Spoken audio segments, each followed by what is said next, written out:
Okay, so picture this. It's 3 a.m., you're sound asleep, and suddenly you hear it. That unmistakable thud of someone trying to kick in your front door. A homeowner's worst nightmare, and sadly, a lot more common than people realize. It gets you thinking about your own home security. Yeah. Like really thinking. So today, we are diving deep into a topic that's all about that feeling of safety and security. Deadbolts. Hmm. Specifically, the Carbine LB2. Okay. You send over the installation instructions, product descriptions, even a locksmith's review. Smart move. Having those different angles is key. It's like getting a 360-degree view of this lock before you even think about putting it on your door. Right. And from the looks of it, Carbine is marketing the LB2 as a super strong and secure option. Double cylinder, solid brass. They even tout this whole 6-pin system thing. Honestly, some of it's going right over my head. Don't worry, that's where I come in. Okay. We'll unpack all the jargon together. But Mhm. before we get into the nitty-gritty, what stood out to you in the materials? Anything pique your curiosity? Okay, two things. Okay. First, they keep mentioning this hardened steel bolt. Right. Sounds impressive, but is it really that much tougher than a regular deadbolt? Oh, it absolutely is. I remember this one case, a homeowner had installed a similar deadbolt with a hardened steel bolt just like the LB2. Someone tried to kick the door in, put their full weight into it, and the door jamb splintered, but the bolt held. It's incredible how much force those hardened bolts can withstand. Wow. Okay, that's not just marketing hype then. Now I get why they're bragging about it. Exactly, and that's just one layer of security. They also have that thick stainless steel plate around the keyhole. Drilling through that, forget about it, like trying to cut through a steak with a butter knife. Okay, good to know.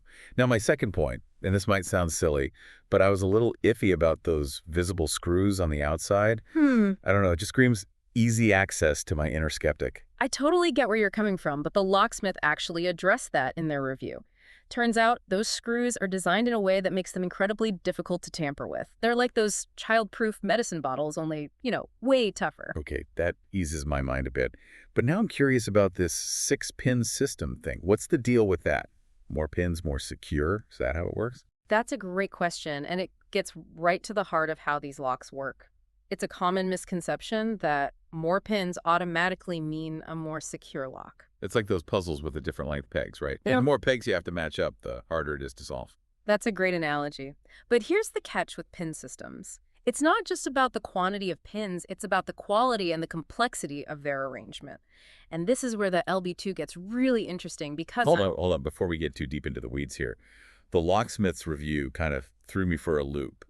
They showed how easily the LB2 could be bumped and picked. That whole section had me sweating a little, not gonna lie. I bet. And it's understandable to feel uneasy.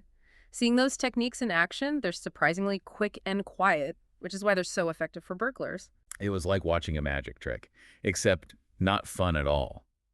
So if those techniques are so common, is a standard cylinder lock even worth it? Should I just be hiding my valuables under a loose floorboard like in the old days? Well, there's something to be said for old school methods, but seriously, don't panic just yet. Here's the thing. Those vulnerabilities the locksmith demonstrated, those applied to pretty much any lock that uses a standard cylinder. It's not a flaw specific to the Carbine LB2. Okay, that's slightly reassuring. But it still feels like a big deal. It is a big deal, which is why Carbine made a smart move with the LB2. Remember how we were talking about the quality of the cylinder? Well, this lock is designed so you can easily upgrade to a high-security cylinder. Think of it like this.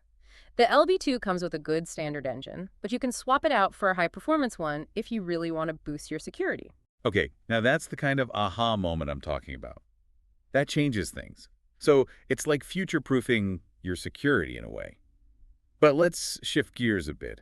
Even with the best lock in the world, if it's not installed properly, well, it's like putting a fancy sports car engine in a beat-up old clunker. Not going to get you very far. You're absolutely right. Installation is key, and the instructions you provided, while thorough, could definitely trip up someone who's not comfortable with a little DIY. Yeah, like right off the bat, they're talking about chiseling a mortise. I mean, I had to Google what a mortise even was. Not exactly beginner-friendly terminology. Not at all. A mortise is basically a pocket that you chisel out of the door's edge to house the lock mechanism. It's a crucial step, but it requires some precision.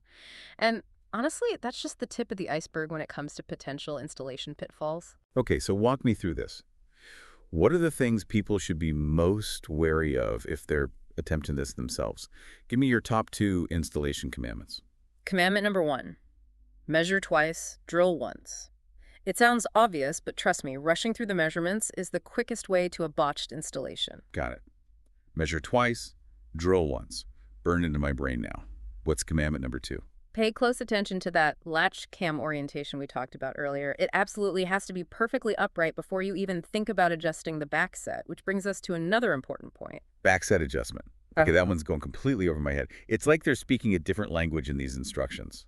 I hear you, it can feel pretty overwhelming. Basically, the backset refers to the distance between the edge of the door and the center of the keyhole.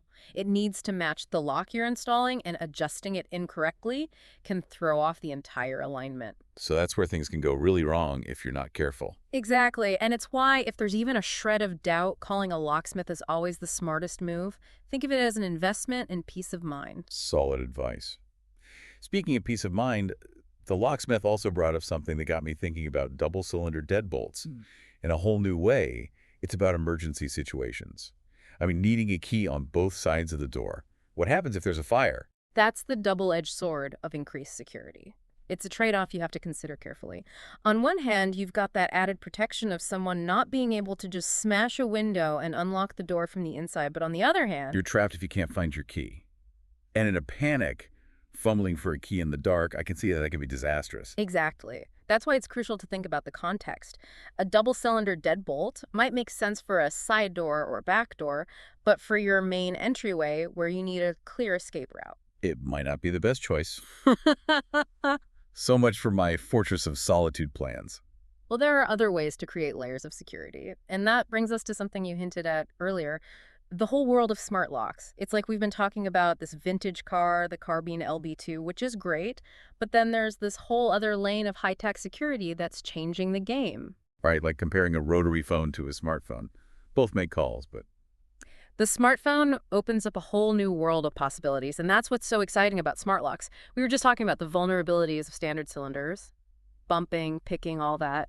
Smart locks address those head on. because you don't even use a physical key. Yeah. So no more worrying about someone making a copy or picking the lock. hmm But what about hacking? That's my biggest concern with anything smart.